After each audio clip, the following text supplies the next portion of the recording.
iniciar mais esse rico painel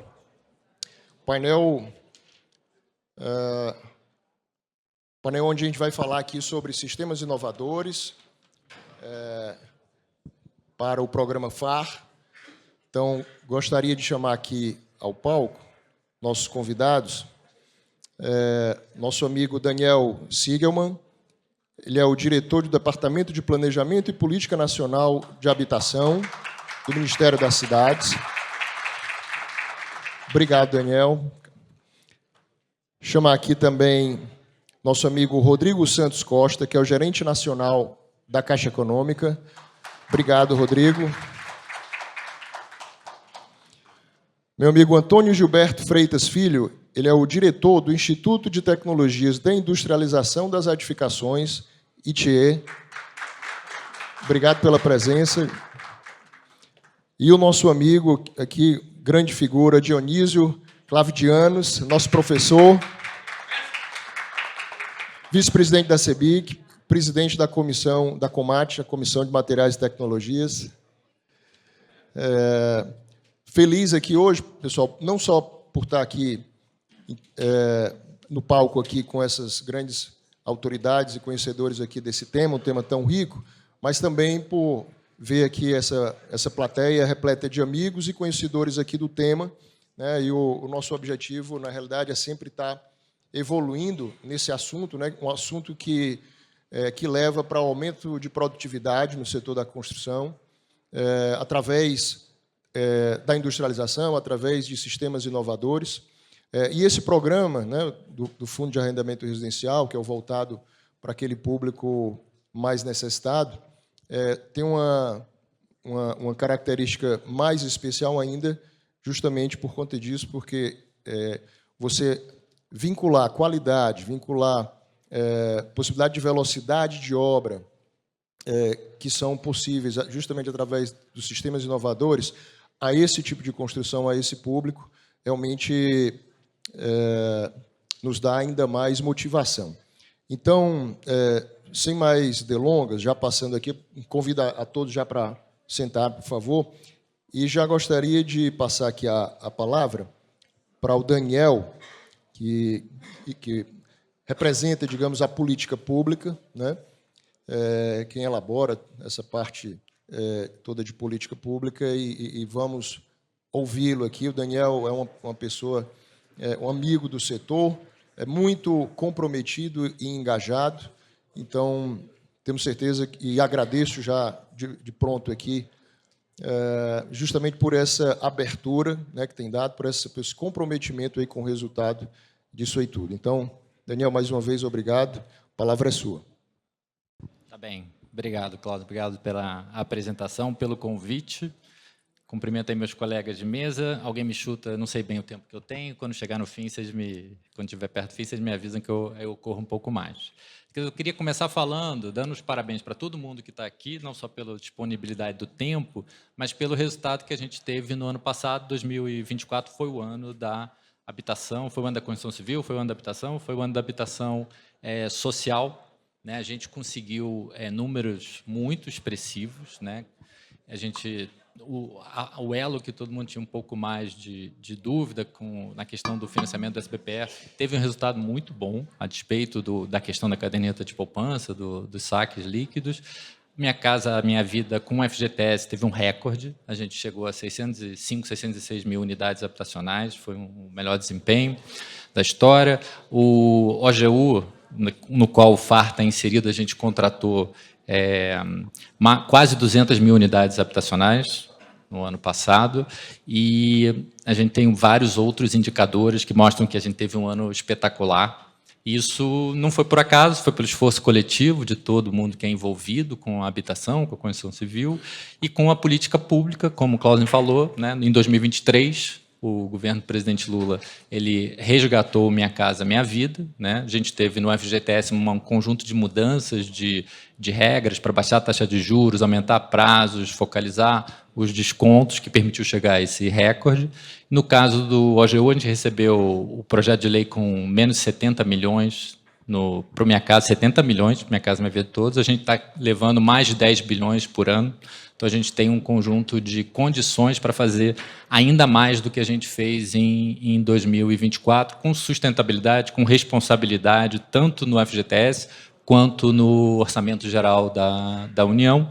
E você me convida em 2025, que eu tenho certeza que em 2025 a gente vai estar com um resultado ainda melhor do que aquele que a gente conseguiu em 2024. Eu vou poder dizer que 2025 foi o ano da habitação social no Brasil, porque nós vamos repetir o desempenho do FGTS.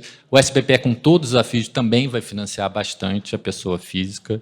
A gente vai transformar, no caso do AGU, o Brasil num canteiro de obra. Nós estamos chegando a 50 mil unidades habitacionais em obras e vamos fazer mais. Com certeza vocês vão produzir muito mais, inclusive pelo o FAR, né? Nós vamos bater 1 milhão de obras no Minha Casa Minha Vida como um todo, contando o FGTS, contando o Orçamento Geral da União como um todo. E nós trabalhamos muito ao longo desses últimos 2 anos para arrumar novas fontes de financiamento. Eu estou na secretaria há 2 anos, fiz trabalhos diferentes lá dentro, mas uma coisa que desde que eu cheguei a gente está buscando, eu preciso de outras fontes de financiamento que a gente tem que fazer a habitação ser ainda maior. Vasculhei várias e a gente chegou no fundo social do pré-sal, foi uma grande notícia para a habitação, né? É um fundo enorme, perene, pelo menos enquanto tiver o petróleo do pré-sal, e acho que investir isso em habitação vai ser um grande sucesso, tanto para os objetivos do Fundo Social, quanto para os objetivos da habitação de interesse social. E foi muito bom ontem, eu vi rapidamente as apresentações, porque tudo que a gente está trabalhando, o presidente falou, os ministros falaram, no sentido de que a gente vai buscar outras fontes, mais recursos para poder fazer mais habitação. Então, o próprio ministro Haddad falou que não desistiu da securitização, que eu acho que vai ser um futuro importante para a gente, para poder fazer mais. E, além disso, a gente está juntando o FGTS com o SBPE num desenho inovador, mas que vai funcionar para poder atender um pedaço da classe média que hoje não está tendo acesso aos recursos. Então, isso vai ser muito importante para o desenvolvimento da habitação. E, por conta disso, ao final, a gente tinha uma meta de 2 milhões quando lançou o Minha Casa Minha Vida, e ontem falamos em 3 milhões de unidades habitacionais, que parecia 2 milhões já parecia muito, 3 milhões parece também inexequível, mas não é. Nós já fizemos quase 1,5, vamos fazer os 3 milhões até 2026, sem dúvida. E por que eu estou falando, comecei com essa parte, além de, acho que é importante divulgar o que a gente está fazendo, importante que a gente queira continuar a fazer mais, tanto o governo quanto o setor privado, a sociedade, e isso é muito importante para a nossa discussão de inovação, de sistemas construtivos inovadores, de industrialização da construção. É muito difícil um país, pode ser que empresas consigam, mas é muito difícil um país, um conjunto de empresas, um setor, poder fazer inovação num ambiente de pouco crescimento. Então, no passado, nós fizemos inovações importantes na construção habitacional, né, o parede de concreto, o bloco de concreto e várias outras coisas surgiram, tornaram as empresas mais eficientes e melhoraram muito, tanto que o Minha Casa Minha Vida entregou uma quantidade absurda de casas ao longo desse período todo. E tenho certeza que nesse ciclo a gente vai fazer também muito mais inovações, e provavelmente o caminho que todo mundo enxerga como mais provável de fazer as inovações é através da industrialização da construção. Parece agregar novos métodos que nós já temos normas, nós já temos DATEX, nós temos condições de fazer, tem empresas, a gente acha que isso vai conseguir levar o Brasil num outro patamar nessa questão. Eu costumo dizer assim, a gente estava até conversando antes, assim, a gente fez a habitação que fez, não é porque temos uma construção tradicional, arcaica, a construção fez muita coisa, ela se modernizou muito, e ela pode dar passos, como tudo na vida, pode dar passos novos, a gente acredita que a gente está naqueles momentos de dar esses passos novos e fazer mais coisas, fazer coisas diferentes e melhores do que a gente já fez. E não só pelo crescimento do setor, da economia, mas também porque a gente tem um conjunto de questões que se alinharam, que foram construídas, são objetos de política pública, assim como Minha Casa Minha Vida, e vão contribuir fortemente para que a gente consiga avançar nessa direção. Tem a reforma tributária, todo mundo mencionou, acho que resolve, vai ser muito importante para o país e vai ser muito importante para resolver esse dilema de serviços versus indústria na construção, que a gente vai poder escolher. As empresas vão poder escolher qual o melhor método, qual é mais produtivo, mais interessante para ela. Então, e para a habitação social, prestem atenção na reforma, nos mecanismos, nas normas que foram criadas, porque a reforma tributária trouxe muito incentivo para a habitação de interesse social, em particular com o desconto, o redutor social de R$100 mil, que eu acho que vai ajudar muito a baratear a habitação. Além da questão da tributação, a gente tem o financiamento à inovação, ciência, tecnologia, criação de capacidade, assim como nós fizemos uma ampliação muito grande das fontes de financiamento para a construção habitacional, o setor de inovação também o fez. O Brasil tem a Nova Indústria Brasil, a FINEP, o BNDES, os fundos regionais, fundos constitucionais, os Finanças Verdes, nós temos lá o Ecoinvest, várias outras fontes que vão permitir que a gente consiga trazer recursos que são importantes, porque hoje a gente sabe financiar o empreendimento e financiar a pessoa que compra a unidade habitacional, mas a gente não tem muita cultura de ter acesso a recursos de inovação, ter acesso a recursos para criar capacidade fabril. Isso é muito importante e está disponível. Acho que as empresas ainda usam muito pouco, a gente tem feito algumas reuniões, tentando fazer uma mediação com o BNDES, com a FINEP, estamos abertos para fazer com todos os bancos que oferecem essas linhas. São linhas baratas, são linhas que custam, muitas delas têm TR+4, tem muitas linhas que não são nem reembolsáveis, dependendo do tipo de inovação que você está pensando. Isso vai ajudar muito e ajudará muito mais se o setor fizer uso desses recursos. Por fim, não vou nem comentar muito, mas claro que, porque o Rodrigo vai comentar na sequência, mas claro que a gente tem que fazer ajustes nas normas que a gente sempre usou, que estão muito com a ideia do canteiro de obra, né, nos mecanismos que a gente sempre usou para trabalhar. Então, a Caixa fez um trabalho sensacional nos últimos quase um ano, de trabalho para levantar, para estudar, para conhecer como é que a gente podia fazer os pagamentos fora do canteiro de obra. O ministro fez questão de falar ontem, fez questão de dizer que isso era um compromisso do governo, que o governo fez por intermédio da Caixa, e que a gente vai no FGTS, no FAR, nos outros fundos, a gente vai ter condições de fazer os pagamentos, e o Rodrigo falará muito melhor que eu, conhece muito mais, mas que é um problema, claro, para a construção industrializada, e acho que isso vai ajudar muito. Então, a gente tem um alinhamento de questões de crescimento, tributação, financiamento e a forma que a gente opera que ajuda a que todo mundo tenha a vontade de inovar, porque não somos nós que inovamos, né? O governo não tem, eu não faço P&D, não tenho os laboratórios nossos, eu não tenho empresa, são vocês que inovam, são as consultoras que inovam.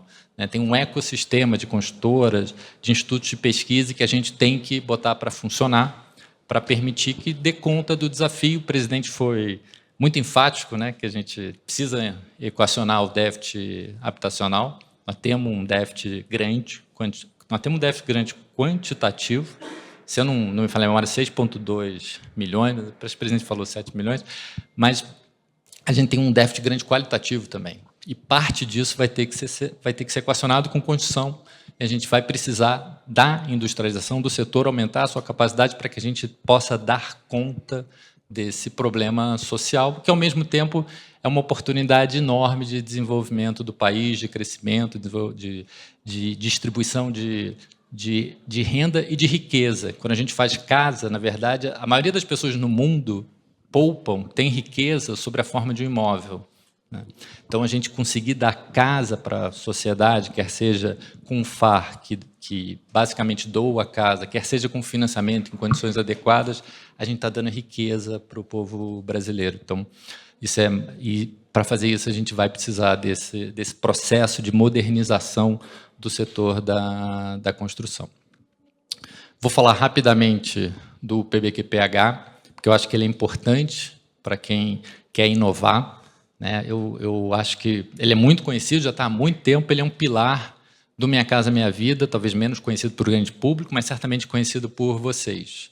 E o PBQPH ele tem um caminho seguro, não sei se o Luiz está aqui da PCLS, mas ele que me explicou isso bem. Assim, você pode achar que precisa de melhorias no sistema, nos atores, mas ele tem um caminho para quem quer inovar. A gente já tem uma norma de desempenho no Brasil, ou seja, qualquer método construtivo é um método possível de ser utilizado, possível do governo federal adquirir através do Minha Casa Minha Vida. E para os métodos inovadores que ainda não são conhecidos ou testados ou no país estão difundidos, a gente tem até um fast track, que é para permitir que, através da DATEC, as empresas consigam participar do Minha Casa Minha Vida. Então, a gente tem percebido uma ampliação do número de pessoas, de empresas que estão atrás da DATEC, estão querendo inovar, e a gente acha que precisa fazer ainda muito mais, que a gente precisa ter um ambiente muito mais propício à inovação. Do nosso ponto de vista, nós estamos tentando reduzir os prazos das análises burocráticas, administrativas, no que a gente pode, tentando incentivar as instituições tecnológicas para que elas invistam, para que a gente tenha mais capacidade produtiva para atender o setor, e a gente precisa do setor que também venha e demande as inovações, demande as instituições tecnológicas para que a gente consiga avançar nessa agenda.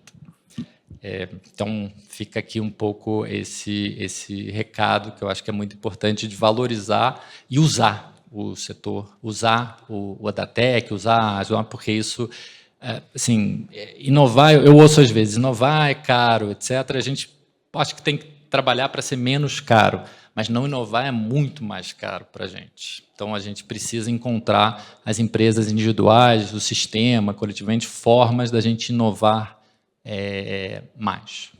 Queria só, não sei, estou no meu tempo, ainda tenho 3 minutos. Queria só dizer assim, o Ministério das Cidades entende que nós precisamos fazer um avanço. Eu brinco assim, que a gente não precisa do fetiche da industrialização. A gente não precisa da palavra em si, ser off-site porque é off-site. Não é esse o nosso ponto. O que a gente precisa é ter um setor da construção que aumente a sua capacidade de produzir habitação, portanto, faça investimentos novos e possa produzir mais.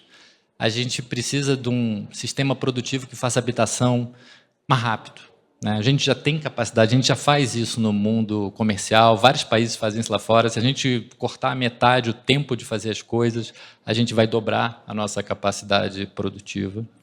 A gente precisa de casas mais baratas. A gente precisa que o custo de produção caia. Esse é o sentido da industrialização desde 1700, 1800, lá atrás. É uma forma que o ser humano criou de organizar o jeito de produzir as coisas, que é capaz de, ao longo do tempo, ir reduzindo os custos para fazer isso, e por isso que a humanidade tem acesso a muito mais casas do que tinha acesso lá atrás, entre todos os outros bens que a humanidade produz através da forma industrial. A gente precisa de mais sustentabilidade ambiental. O Brasil é referência, nós estamos na fronteira da eficiência em energia, nós estamos na fronteira da eficiência em combustíveis, energia elétrica, combustível. Não tem por que a gente também não estar na fronteira da eficiência em habitação. A gente tem totais condições de estar no mesmo patamar de todos os países do mundo e, eventualmente, melhor do que eles, como a gente tem em outros setores. E a gente precisa de uma indústria que empregue muito, pague bem, que tenha boas condições de trabalho, e a industrialização é um dos caminhos para isso. Tem vários outros caminhos, mas esse é um dos caminhos que a gente aposta. Então, por isso, o Ministério aposta muito o salto que a gente quer dar, né? Nós já demos o salto dos 3 milhões, que provavelmente era uma coisa pouco pensada lá atrás. Nós queremos dar saltos maiores, nós temos um déficit grande para atender e tem mais coisa entrando por aí, tem mais famílias querendo casa.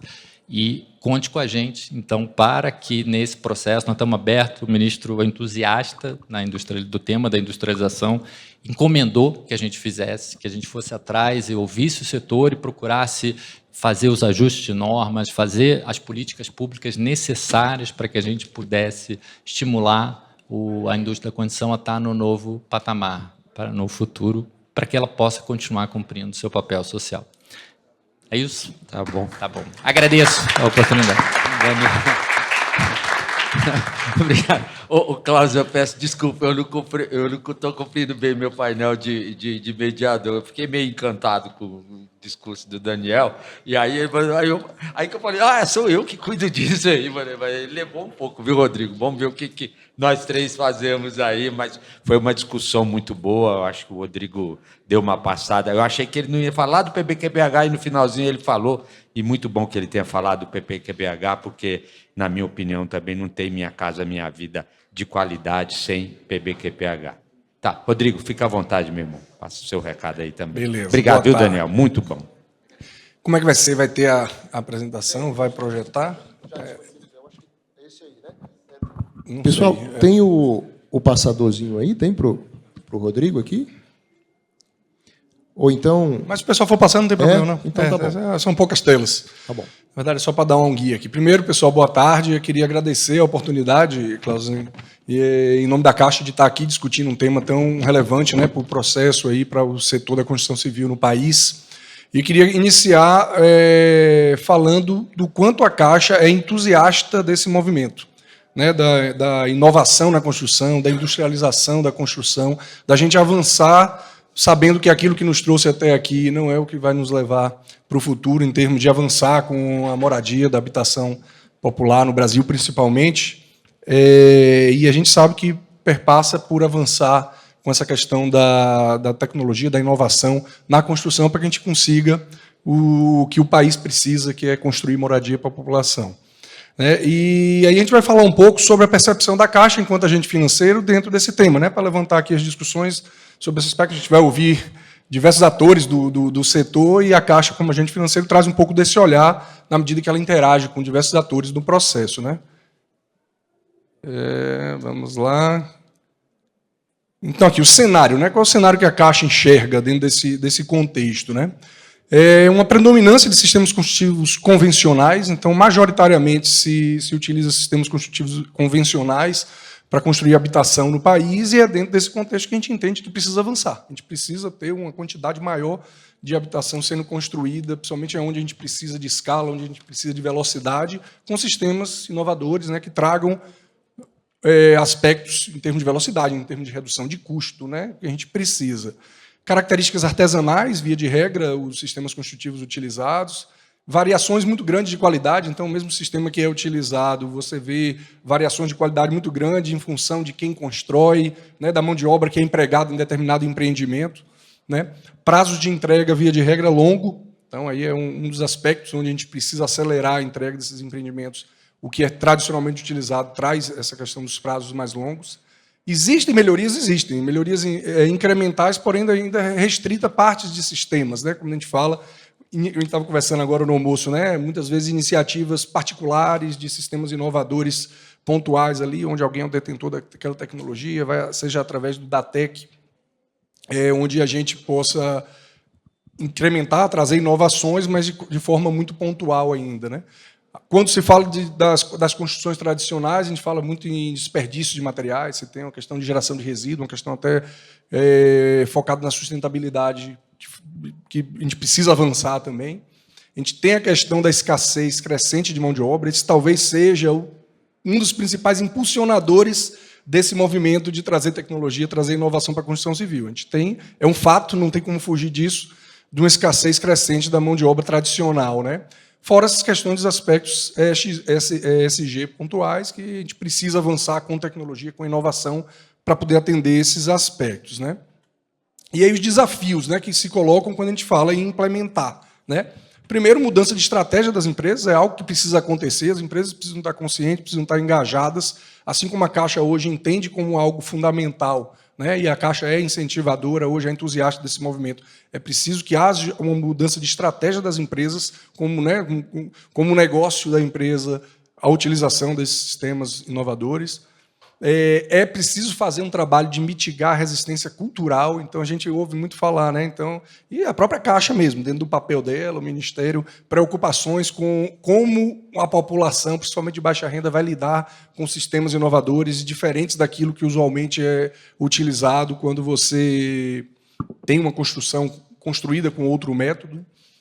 Processo de homologação de sistemas inovadores. né? E aí foi um pouco do que o Daniel falou, existem hoje um processo de homologação, seja no caso do DATEC, quando, né, há uma iniciativa que busque o DATEC através do SINAT, ou seja, através da própria ABNT na normatização de sistemas. Atratividade para a mão de obra, é necessário criar um ambiente onde haja atratividade para a mão de obra trabalhar com esses sistemas inovadores. Então, tudo aqui são desafios que precisam ser vencidos pelo setor, né? Isso aí dentro de um diagnóstico da Caixa. Uma necessidade de reduzir custos, uma necessidade de reduzir prazos, reduzir impactos ambientais, dentro de todo esse contexto ESG que a gente vive, aumentar a qualidade e a eficiência dos projetos. Aí a gente vai falar um pouquinho mais na frente, né, do que como a gente enxerga o futuro, uma necessidade de ter avanços na qualidade e na eficiência dos projetos, inclusive utilizando tecnologia para esse processo. E aí a Caixa entra, né, dentro desse contexto, no papel dela como agente financeiro, como se pensa a modelagem dos produtos financeiros para se atacar essas iniciativas de utilização de sistemas inovadores, né? Desafios que a gente tem em relação à rastreabilidade dos elementos produzidos off-site para um empreendimento específico. Obviamente que a Caixa, enquanto um agente financeiro, em larga escala, como a Caixa atua, qualquer movimento que ela faça em falso pode gerar grandes consequências. Então, o processo de rastreabilidade, para que eu possa fazer um processo de desembolso mais aderente ao fluxo financeiro que uma obra off-site possui, mas sem perder a segurança no processo, é fundamental, e a questão da rastreabilidade é um ponto, né, importante dentro desse contexto. O mapeamento do fluxo de desembolso, então, como a gente falou, a modelagem do orçamento, então, assim, o modelo de estruturação orçamentária para que permita ao agente financeiro desenhar um fluxo de desembolso seguro e aderente ao fluxo financeiro da construção, passa por esse mapeamento e a modelagem orçamentária, né, que a gente vem avançando, a gente vai falar mais à frente. Mitigar riscos de paralisação de obras e avaliar o impacto dessa modelagem no seguro das obras. Então, a gente tem que ter muito cuidado, porque à medida que existe sempre um risco de uma obra paralisar, aquilo que foi desembolsado não pode comprometer uma eventual retomada dessa obra, então essa é uma preocupação.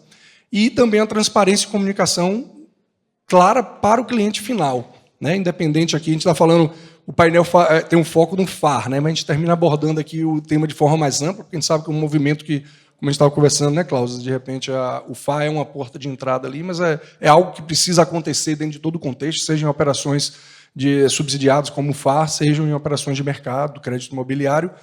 E a transparência, o cliente saber que ele está adquirindo algo naquele modelo, as consequências quando eu tenho um fluxo financeiro diferenciado, principalmente a operação de mercado, né, que gera consequências ali para o fluxo financeiro também do cliente. Então, tudo são desafios que a gente precisa avançar. E aqui, falando sobre avanços, né, é algo que a gente vem trabalhando bastante tempo aí, tanto conversando com o setor, a CEBIC, aí, participando de diversas discussões, o próprio setor, algumas associações e o Ministério das Cidades, em relação a como a Caixa, atuando como agente financeiro, pode contribuir para incentivar e avançar nesse modelo. E a Caixa, como o agente que faz o desembolso, né, dos financiamentos ou da produção subsidiada, no caso do FAR, ela vem trabalhando, né? Iniciativas que foram feitas são o pagamento programado de materiais e equipamentos especiais. Então, principalmente uma operação de mercado, onde isso já é uma prática usual. A gente faz o desembolso mediante a comprovação da aquisição, ou seja, a gente melhora o fluxo financeiro da obra na medida que a gente desembolsa os recursos equivalentes aos materiais que já foram adquiridos, mas eventualmente não foram ainda aplicados na obra. A gente muda um pouco, né, uma disrupção em relação ao conceito de como se faz o desembolso dos financiamentos.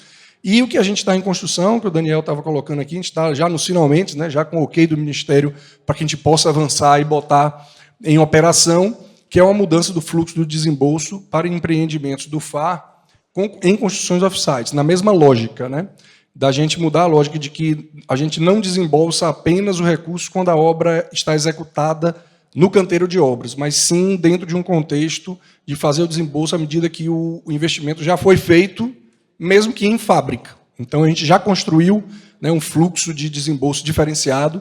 A gente está trabalhando com alguns cases para poder botar para rodar, ver como a coisa vai funcionar. Como a gente falou, né, dentro de uma responsabilidade que o agente financeiro tem, de não fazer isso ser um problema no futuro, né? Até porque, também é importante deixar claro, quando a Caixa trabalha na construção de processos bem amarrados, é porque se a gente dá um passo em falso e a coisa não funciona, é um tiro no pé. Aí que a coisa não vai demorar, vai retroceder e não vai conseguir avançar na escala que a gente necessita. Então, a gente já desenhou e é algo que, nas próximas semanas, provavelmente, a gente, fechando os últimos trâmites lá, isso vai estar rodando e tende a alavancar a construção off-site aí dentro do programa FAR e as operações de mercado. E aqui, só fazendo um resumo, né? Como a gente falou, a industrialização depende muito da estratégia de cada empresa, a gente precisa avançar para que isso seja disseminado. Aí, quando a gente fala ali da utilização de tecnologia, a gente sabe que vai ter outros painéis aí discutindo o tema do BIM. Então, tudo isso que a gente está falando aqui desencadeia em você ter tecnologia embarcada, forma de gerenciar os projetos, e o BIM é o futuro. A Caixa está inserida também dentro desse contexto com iniciativas em piloto, e a gente deve estar avançando muito nos próximos meses, aí, próximos anos, na implementação, dentro de uma política, inclusive, de incentivo do governo federal. Investimento em treinamento e capacitação, parceria das empresas, do governo, institutos de ensino. Então, essa interação e essa sinergia, como a CEBIC, inclusive, vem fomentando, inclusive a gente esteve em Salvador, agora recentemente tratando do tema, colocando todos os atores envolvidos para poder discutir, trazer os olhares, como a gente está tentando trazer aqui o olhar da Caixa, para que a gente avance, né? Programa de requalificação para trabalhadores já atuantes no setor. A gente sabe que, avançando com isso, você tem uma mudança de perfil de trabalhador, é necessário fazer essa requalificação. Sustentabilidade, todo o processo aí que hoje não tem como escapar desse viés da sustentabilidade. Uma padronização e integração. Tudo isso, a gente estava conversando também no almoço agora, a necessidade de você ter de padronização do setor como um todo, da cadeia produtiva, né? E não iniciativas mais pontuais como a gente tem hoje. Planejamento e desenvolvimento, tudo isso passa por obras mais bem planejadas, né? E não só a obra de cada empresa, mas o setor todo trabalhando da mesma forma. Adequação dos sistemas financeiros, onde a Caixa se insere, é o que a gente está buscando, adequar os processos, os fluxos, e muitas vezes abrindo a mente para disrupções, né? Com muita segurança, mas sem deixar de avançar. E agilidade e custo de homologações dos novos sistemas, aí é um pouco do que o Daniel estava falando, sempre trabalhando aí para que sistemas inovadores que não sejam hoje normatizados, que não possuam ainda a prática difundida, tenham um processo de homologação por parte dos órgãos a quem cabe fazer esse processo de forma mais ágil, menos custoso para quem queira investir nesse ramo. É isso que a gente traz um olhar para fomentar aí o debate, a gente fica à disposição e agradece mais uma vez a oportunidade da Caixa estar aqui. Muito obrigado. Obrigado, Rodrigo. Te parabenizar, Klaus. Você trouxe 3 atores centrais nessa questão, né? Trouxe o governo através das políticas públicas com o Daniel, o financiamento, a Caixa, né? Da mesma forma que eu falei que não tem Minha Casa Minha Vida sem PPQPH, não tem habitação social sem a Caixa Econômica, né? Sem a Caixa. E aqui, agora, o Gilberto, né, que sempre militou na área de sistemas industrializados, é presidente também da Abicom, né? E acho que vai dar essa visão legal. Mas me permita, antes de passar para você, Gilberto, que a gente, quando fala em inovação, a inovação não é só o sistema produtivo, é a gestão como um todo. E eu estou vendo aqui o Emanuel, presidente da Cooperativa do Ceará, o Sérgio, presidente da Cooperativa do Brasil. Estou vendo o Cláudio, que é o dirigente geral da Cooperativa do Pará, e eles são cooperativas vencedoras, cooperativas de construção vencedoras. Há uns 15 anos atrás, a CEBIC promoveu esse movimento, tinha começado no Ceará, em todo o país, e hoje você tem casos vencedores de empresas que se unem toda a cooperativa e fazem compras, né? E aí, de novo, né, o FAR, né, uma faixa em que o custo está na conta. Por que não as empresas que participam ali não se cooperam, através da cooperativa, não compram os materiais, não se organizam para comprar materiais de boa qualidade e de forma mais barata? Então, bem-vindos aí, muito bom, e eu faço questão de externar esse para mim, também um sistema de gestão bastante inovador, que alguns estados, inclusive, não sei por que ainda não abraçaram, ou não abraçaram da forma com que esse está. Estou vendo Betinha, Pernambuco agora também tem uma bela história, fez a semana passada, né Betinha? Um jantar de premiação para as empresas que mais compraram via cooperativa. Estou vendo o Landim lá, agora vi Landim, cooperativa da Bahia também ressurgiu e ressurgiu muito bem. Então, estamos muito bem também nessa questão. Gilberto, fica à vontade, desculpa, Cláudio, mas acho que agregaria. Foi ótimo, Dionísio, obrigado. Bom, primeiramente, boa tarde, pessoal. Agradeço a presença de vocês aqui no nosso auditório. Agradeço a CEBIC por estar nos acolhendo, né? Nos sentimos aqui muito próximos e agradecidos, e aos meus colegas aqui que vieram contribuir com essa discussão que ela, de certo modo, está na cabeça de todo mundo da construção civil. E eu vejo que o nosso papel, como Instituto de Tecnologia e também como associação de fabricantes, é encontrar formas de demonstrar o que nós queremos no futuro e o que nós podemos fazer no momento presente. Para a gente pensar em industrialização, nós vamos ter que pensar em ecossistema, em conjunto de ações. Eu vou tentar simplificar isso dizendo assim, nós vamos ter que reinventar o setor. E é um momento muito interessante, porque a necessidade é a mãe da inovação. Então, nós temos aí o déficit habitacional, que foi citado, né, pelo Daniel, que é crescente, por mais que o governo se esforce. E quando a gente olha agora as dores que o mercado da construção tradicional está enfrentando, ele, então, vai ter que reagir. E o motor da habitação de interesse social é muito importante, tem uma demanda grande. E, para a indústria, demanda é fundamental. Se você tem demanda, há o interesse de fabricar. E aí vamos tentar aqui dar para vocês uma visão de futuro e aquilo que a gente pode fazer no presente. Também, atualmente, eu estou presidente dessa jovem associação, a Associação Brasileira da Construção Off-Site e Modular. Do que se trata, né, pessoal? Do fabricante de edificações e componentes. Olha o nome que eu dei. Fabricar edificações e componentes. Eu não falei construtora, eu falei de quem fabrica algo. E aí vou levar vocês a pensar nesse novo ecossistema, pensar nesse rearranjo de cadeia produtiva que nós precisamos. Então, nós temos que transformar o que a gente sempre viu como obra em produto moderno. E aí sim revolucionar a habitação social no Brasil. É uma revolução que pode acontecer. Uma iniciativa, né, do ITA e da Bicom para modernizar o fundo de arrendamento residencial, que é o nosso tema de hoje, falar aí dos desafios que nós temos. Bom, déficit habitacional nosso é gigante, né? Uma base produtiva ineficiente e ultrapassada, obras improvisadas com baixa previsibilidade, qualidade construtiva, e o retrabalho, o desperdício, a dificuldade, né? Todos esses temas que todo mundo vem falando, e eu não quero ficar aqui, sabe, indo nisso. E nas barreiras, a inovação, que é como contratar se nós temos que ter o menor preço, como buscar se faltam critérios técnicos para que a gente possa aí, avançar com essa introdução, por mais que tenha o DATEC, o SINAT, como foi bem falado, mas como o pessoal adota, né? Como o pessoal se adequa a isso e a gente conseguir encaixar. E os fabricantes de edificações que ainda, né, são mal conhecidos e precisam fazer seu papel de dizer, né, aqui vieram. Então, há uma proposta objetiva aqui que nós podemos começar a discutir.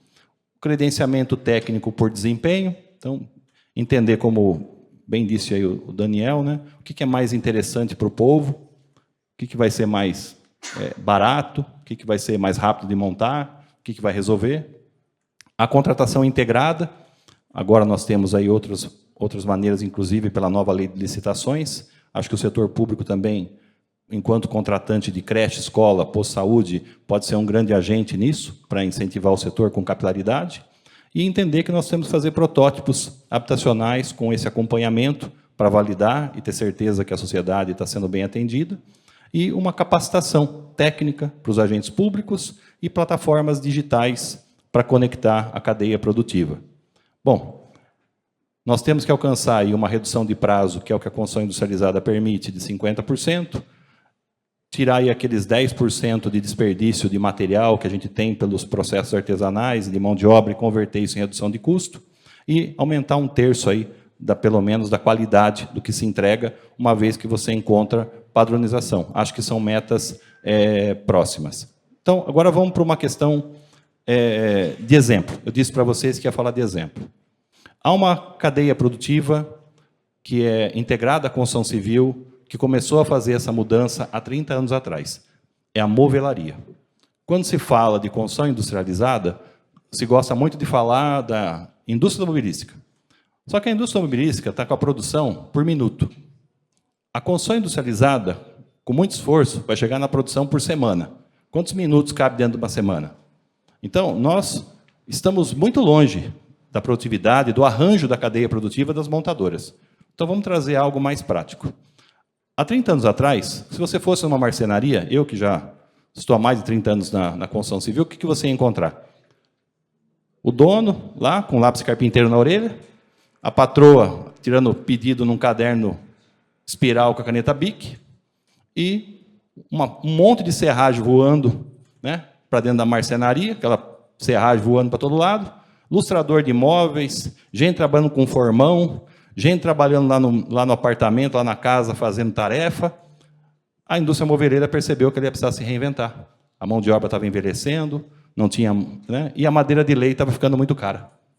Eles fizeram um rearranjo de cadeia produtiva e conseguiram, através de produtos padronizados e com aglomerado. Só tinha um aglomerado de folha branca. Então, eles conseguiram se reinventar e foram os primeiros a adotar o BIM. Foram os primeiros a adotar, dentro da ideia da indústria mecânica, CAD, CAM e CAI. Projeto assistido por computador, manufatura assistida por computador e o design e engenharia assistido por computador, que é o que está integrado ao BIM. Hoje você vai num showroom, né, de atendimento de uma empresa que trabalha com movelaria, o que você encontra? Uma atendente com uma tela ali para te atender, um arranjo enorme de componentes para você encontrar o que é mais adequado para o seu bolso, para a qualidade que você busca. A hora que você chega no entendimento da melhor proposta, ela aperta um botão, a fábrica sabe o que foi vendido, a distribuidora sabe o que foi vendido e o instalador é acionado. Então, nós pensamos tudo em construir. E os conceitos que nós usamos, inclusive como construção industrializada e construção off-site, mantém a gente pensando que é tudo construir. E nós vamos ter que entender que é construir, fabricar e montar. A cadeia produtiva vai passar por um rearranjo. Então, aquilo que está lá no canteiro, construção. Aquilo que está na fábrica, produzindo componentes. E empresas instalando. Então, isso vai provocar o quê? Uma mudança na cadeia produtiva e trazer um arranjo para tudo aquilo que foi falado aqui. Imagina você, construtor, a hora que está começando o projeto, encontrar uma plataforma digital que tem um monte de componentes. Um monte de componentes. A construção já usa componentes. Uma esquadria é um componente, uma bacia sanitária é um componente, uma luminária é um componente. Nós temos que aumentar a quantidade de componentes para usá-los nos projetos. E aí o seu projeto já nasce com um conceito de industrialização. A hora que você vai tirar ele do papel, a indústria produz em quantidade, remete aos centros de distribuição, as construtoras contratam os montadores e atende o cliente final.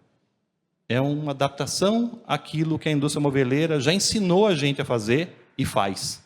E nós precisamos pensar em formas de nos reinventar. Como fazer isso hoje, com a cadeia produtiva como está agora? Porque ela não vive isso na realidade. É introduzir mais componentes por aquilo que é mais, vamos falar assim, mais fácil no momento. Um kit hidráulico, um kit elétrico, um kit gás, um kit ar-condicionado, pronto. Padronizar esse tipo de componente, banheiros prontos, painéis de fachada, elementos de cobertura, para que a construtora vá tendo um fôlego, porque vai precisar daí de menos mão de obra, porque ela vai colocar mais componentes no canteiro, com isso ela vai demandar menos mão de obra, isso vai acelerar o processo de construção, portanto, os custos indiretos também vão cair, isso vai diminuir o desperdício e a cadeia produtiva do fabricante de edificações vai começar a ter demanda em escala. E tendo demanda, ela pode começar o quê? Um trabalho de melhoria contínua. Não a confusão contínua que a gente tem no canteiro de obras, né? De ter que enfrentar todos os desafios de cada dia. De chuva, de falta de pessoas, de atraso de fornecedor. Então, a gente começa uma nova mentalidade. A gente precisa colocar essa engrenagem para funcionar nesse sentido. E toda construtora, com seus projetistas, se tiverem apoio da cadeia produtiva, da industrialização, poderão começar a dar esse passo. Nós temos que destravar esse processo. Isso que eu estou falando como exemplo da indústria moveleira está no futuro. Vamos falar do que a gente pode fazer no presente. E para fazer isso no presente, a gente precisa de cooperação. Os fabricantes de edificações não farão isso sozinho. As construtoras não farão isso sozinho. As montadoras não farão isso sozinho. Isso começa num novo conceito de projeto. É projetar para fabricar. Então, a gente não está acostumado a pensar dessa forma. O engenheiro mecânico está. O engenheiro mecatrônico está. O engenheiro naval está. O engenheiro aeronáutico está. O engenheiro civil não está. O arquiteto não está. A gente está pensando sempre lá no canteiro. Então, começa lá na concepção. Como a gente começar a conceber empreendimentos novos que usem mais componentes. Como entregar mais demanda para fabricantes, levando em consideração que essas demandas serão definidas por protótipos que definam o que nós queremos da melhor forma num país continental, que tem zonas bioclimáticas distintas e que tem desafios logísticos também bastante complexos. Então, nós talvez tenhamos aí várias versões de produto, mas nós temos que dar o primeiro passo. Então, deixo aqui para vocês esse insight e que vocês entendam que esse agente econômico, fabricante de edificações e componentes, ele tem que ser inserido na cadeia produtiva. Assim, nós vamos fazer um rearranjo dessa nossa cadeia. Nós vamos ter que nos reinventar. Esse é o insight que eu queria trazer para vocês e colocamos aqui tanto o nosso Instituto de Tecnologias de Industrialização das Edificações, como a Associação dos Fabricantes de Edificações, para que a gente possa, juntos, começar a dar esses passos. E eu tenho certeza que no ano que vem, quando estivermos aqui, vamos trazer cases, vamos trazer exemplos daqueles que estão dando esse passo, para que a gente possa, ao invés aqui, eu estar falando de teoria, ter eles no meu lugar, contando como foi a experiência que eles tiveram ao inovar na cadeia produtiva. Obrigado, pessoal.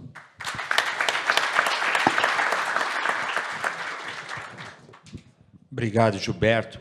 E o Gilberto é parceiro da gente no projeto que a Comissão de Materiais e Tecnologias está levando, de plataformas abertas de produção, onde muitos desses conceitos são dissecados. A gente lançou até recentemente um manual, o primeiro, né? Também o Construa Brasil também lançou um, e amanhã o Gilberto vai estar com a gente ajudando para evoluir na segunda parte do manual, ele e outras pessoas com essa cabeça, ou seja, a CEBIC não para, né, Cláudio? Cada um na sua comissão está procurando dar a sua contribuição, né? E isso é bacana que está sendo reconhecido, né? Tanto é que o nosso presidente ontem fez aquele elogio muito bonito pro Renato, e a gente se sentiu, né, Betinha? Todo mundo um pouquinho daquele elogio, porque não porque é merecido mesmo. A gente não para, não cansa, né? Cláudio, agora vai começar a parte das perguntas, tem 10 minutos, você quer fazer alguma? Eu queria rapidamente aqui, até para você mesmo, Dionísio, o Gilberto falou em um dos pontos aí muito importantes, e você vem fazendo um trabalho belíssimo aí, a quem já quero parabenizar aí pelo seu belíssimo trabalho aí à frente daquele do Construção 2030, né, da CEBIC, fazendo realmente um trabalho maravilhoso, pessoal. Para quem não conhece aí esse trabalho, o Dionísio está capitaneando um projeto onde agrega e congrega toda a cadeia, né, da construção. Já tiveram uma série. Eu queria até que você falasse brevemente, Dionísio, aí, para dar um overview rápido para o pessoal sobre isso aí, e falasse um pouco também sobre a questão da plataforma, que que o Gilberto falou, e que, inclusive, eu acho que a plataforma é tema de um dos painéis Sim, nossos hoje aqui às da- 5 horas. Hoje às Exatamente. 5 horas da tarde tem essa. Eu até convido. Aliás, Isso. o pessoal que está aqui não devia nem sair, porque em seguida tem construção industrializada na ajuda agora à questão da tragédia do Rio Grande do Sul, né? Com você, com o Daniel, né? E em seguida tem esse da plataforma aberta também. Então, quem sai aqui só toma um café ali E, e não sai. e também, antes de até começar aí o debate, aí, que eu acho que esse é o que é o rico, eu queria fazer a seguinte pergunta e até provocação. Aqui nós estamos, como você bem disse, Dionísio, aqui o Gilberto representando aqui uma instituição que congrega, né, os produtores de sistemas inovadores. A gente tem um representante aqui do sistema da instituição financeira, né, ou seja, que garante o fomento à produção disso aí. E é muito difícil você produzir uma inovação sem fomento, né? E nós temos aqui também o responsável pela política. Então, todos nós que estamos aqui, né, a rigor, normalmente o engenheiro ele adora aumentar a produtividade, né? Ele adora, isso é que é engenharia, eu acho que isso brilha aos olhos. Mas, na prática, a gente quando começa a tratar sobre isso, vem uma série de dificuldades, né? Então, hoje, Gilberto, aí, a cada um, né? Na prática, o que é que hoje um pequeno e médio construtor, e a gente sabe que tem uma grande diferença, quando se passa para uma grande empresa, você tem mais facilidade pelos recursos, etc. Enfim, mas pequenas e médias construtoras, a gente tem uma série de barreiras para que a gente possa chegar nesse nível de industrialização, construção off-site. Queria que vocês citassem quais são as principais barreiras e algumas rápidas sugestões do que pode ser feito para ultrapassar essas barreiras, para que isso seja acessível para o grande público, né? Para as pequenas e médias.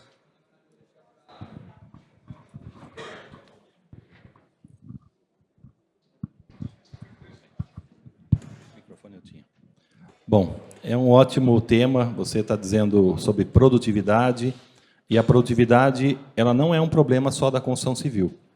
Como um todo, a gente tem um problema de produtividade na nossa economia, e ela passa essa questão de produtividade ao acesso à tecnologia. Produtividade, tecnologia estão ali de mãos dadas. E tecnologia, né? Eu me lembro quando eu fui projetar o primeiro parque tecnológico lá de Jundiaí, e eu fui conversar com o vice-presidente da Mali, que cuidava de inovação.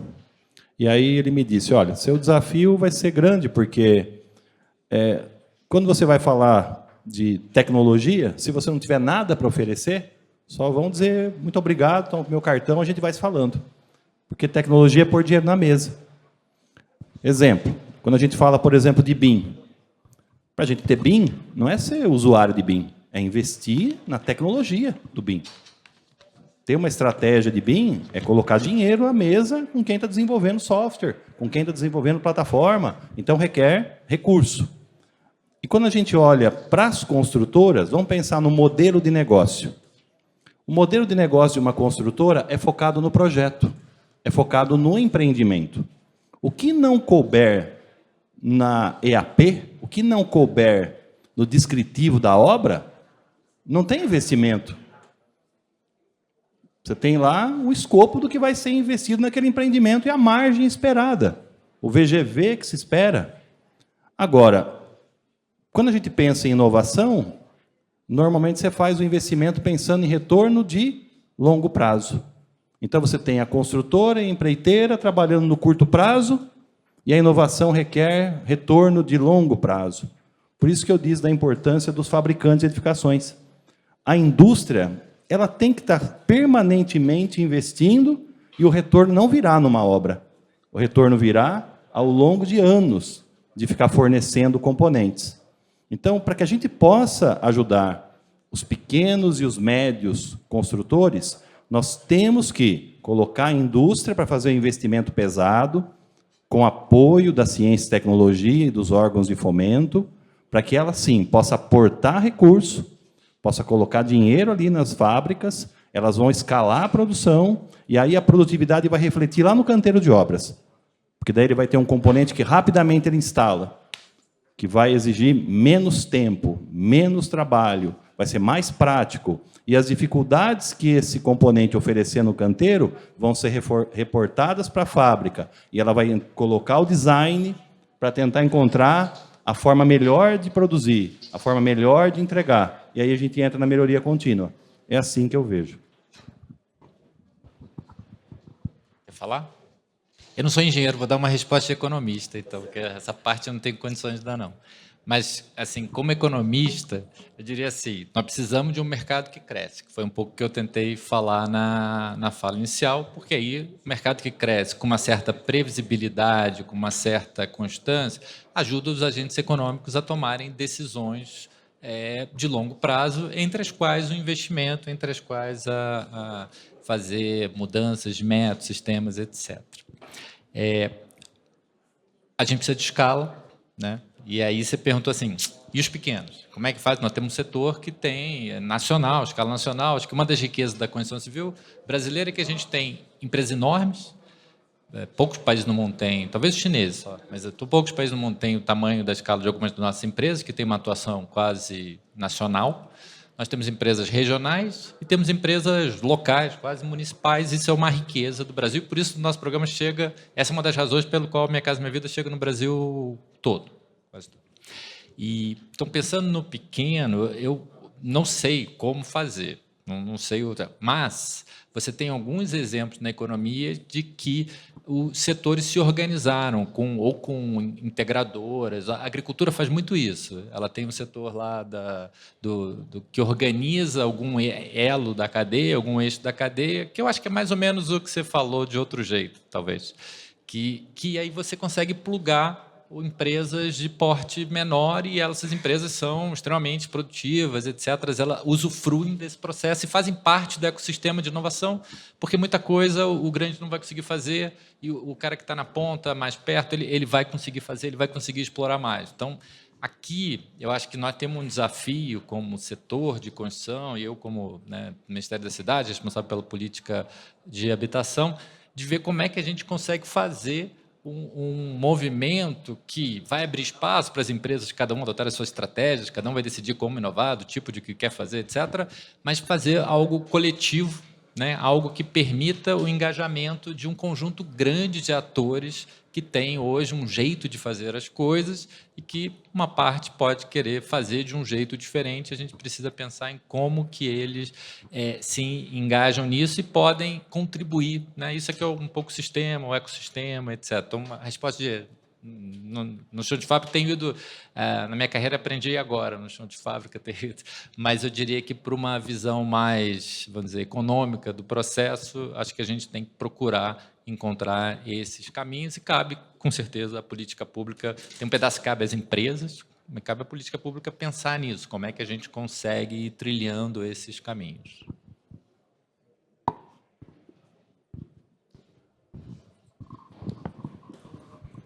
Rodrigo não vai falar, não? Tá. Fica para a próxima. Eu queria depois dissecar a questão do... Eu fiquei muito interessado, e acho que todo o setor ficou, essa questão de pagar a construção off-site. Isso para mim, se você puder falar, acho que cabe aí rapidinho dissecar um pouco essa questão, se você me permite, Cláudio. Acho que todo mundo gostou muito de ouvir aquilo, né? E talvez, assim, a Caixa que vai assinar o cheque, então, de repente... Como é que está? Está tudo pronto? É só assinar? Então, vamos lá. Dentro desse contexto, né, que o Cláudio trouxe, quais são os gargalos? Né? O que é que faz com que a coisa avance? A Caixa, com a interlocução com o setor, sempre ouviu. A gente tem um descasamento do fluxo de desembolso dos financiamentos em relação ao fluxo financeiro da produção quando ela é feita off-site, né? Onde eu preciso... Eu desembolso antecipadamente na fábrica e só recebo do agente financeiro quando a coisa está aplicada na obra. Foi dentro desse desafio, e aí nos últimos meses a gente vem trabalhando junto com o setor, junto com o Ministério, para construir uma sistemática. É um primeiro passo, obviamente, como a gente falou, né? Tem que ter muito cuidado com esse passo, porque se ele não der certo, isso gerar problema em empreendimentos construídos com sistemas off-site, e aí começa a dar problema, porque a gente fez um desembolso diferenciado, é retroceder e atrasar anos nesse processo. Então, a gente está começando um processo inicial, a gente estudou um case onde a gente teve que fazer tudo aquilo que a gente falou ali, de se aprofundar no sistema, fazer uma estruturação orçamentária que permitisse a gente identificar quais os elementos e o custo daqueles elementos que a gente poderia fazer um desembolso na medida em que ele é aplicado em fábrica. Então, é isso que basicamente vai acontecer no primeiro momento, dentro de uma estruturação orçamentária para cada sistema, isso vai ser necessário fazer para cada sistema. Então, para um sistema, você tem lá determinados materiais que são os materiais mais relevantes dentro daquele sistema.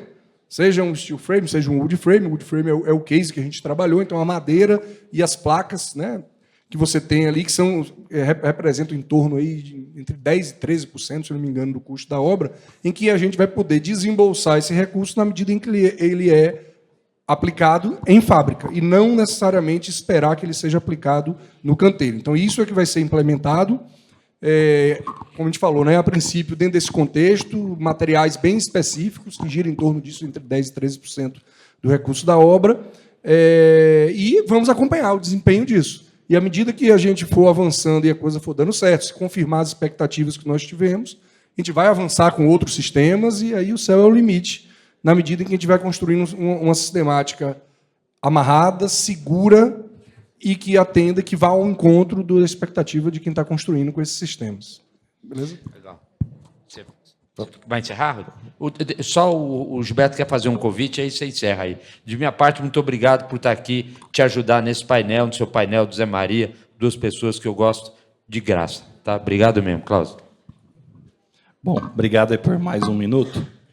Pessoal, lá na instituição nossa, nós temos um braço educacional que se chama Inteligência Multiconstrutiva. Nós reunimos os alunos e algumas turmas de pós-graduação em construção off-site de Light Steel Frame e Wood Frame, e CIP.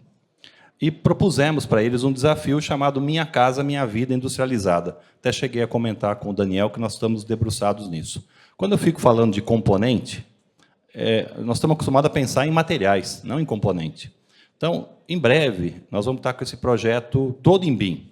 E eu gostaria de convidar todo mundo para que possam criticar o projeto, engajar a CEBIC, a Caixa, o Ministério, para que a gente possa enxergar, né, e tirar, de repente, desse protótipo, dessa insights, para que a gente possa ter alguma coisa mais materializada.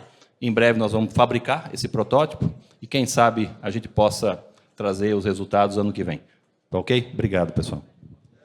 Gilberto, muito obrigado, tá, pela tua presença, essa tua visão tão rica. Dionísio, meu amigo, agradeço demais, é uma honra tê-lo aqui. Sabe que você é um cara que tem a nossa admiração de graça também. Rodrigo, né, apresentando aqui a Caixa Econômica, nosso grande parceiro. Como já foi dito aqui, sem vocês não haveria, de fato, habitação de interesse social. E Daniel, muito obrigado também, não só pela sua presença aqui, mas também por essa gestão tão aberta e comprometida com a melhoria da construção, melhoria dos resultados, dos números, e a gente já vê os resultados surgindo aí. E eu concordo com o que você falou no início, que no início do ano que vem a gente vai estar dizendo aqui que, mais uma vez, a gente vai ter batido os recordes e o melhor ano da construção. Então, a todos, pessoal, muito obrigado. O tema é muito rico, eu tenho certeza que a gente iria várias horas aqui, mas fica com o gostinho aqui de água na boca para as próximas aqui. Então, muito obrigado, boa tarde a todos. Vamos à próxima vez.